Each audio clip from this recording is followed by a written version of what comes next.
mga Jai, yun na nga po. Ito po yung ating gagamitin. Glue, bond paper, short or long bond paper, pwede din po.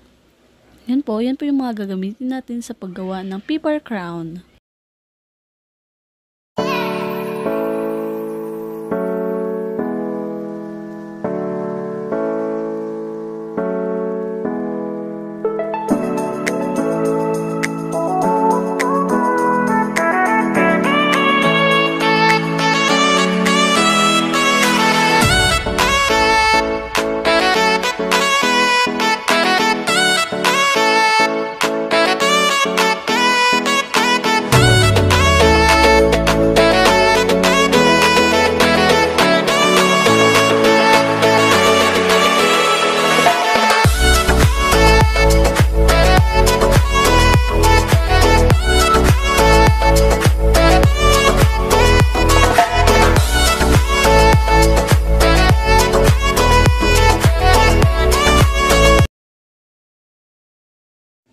Ayun na nga mga Jai, yan. After ko po siyang tupi-tupiin, syempre idudugtong nyo po siya. Yan, lalagyan mo siya ng glue doon sa gilid.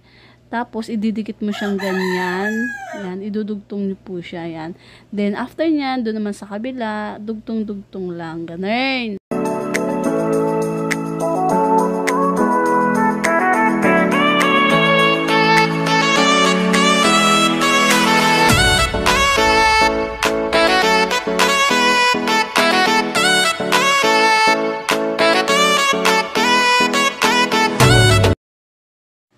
Ayun na nga mga Jai, yan. After ko siyang dinugtong, since project naman to ni Veron, yan, nilalagyan ko siya ng color.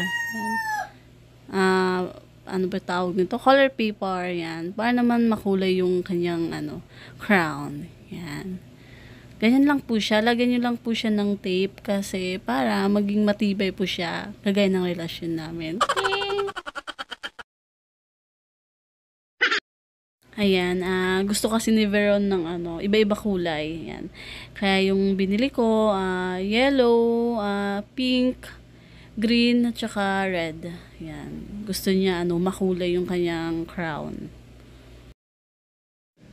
Ay na nga yung magiging itsura niya, guys. Yan po, yan. Ganyan po siya. Then, pagkatapos po niyan, yung kabila ang dulo niya, yan, dyan, at saka yung ito, yan, ididikit mo siya, idudugtong mo siya. Ganun. Ayan mga Jai, natapos na din ang ating paper crown. Ganun lang.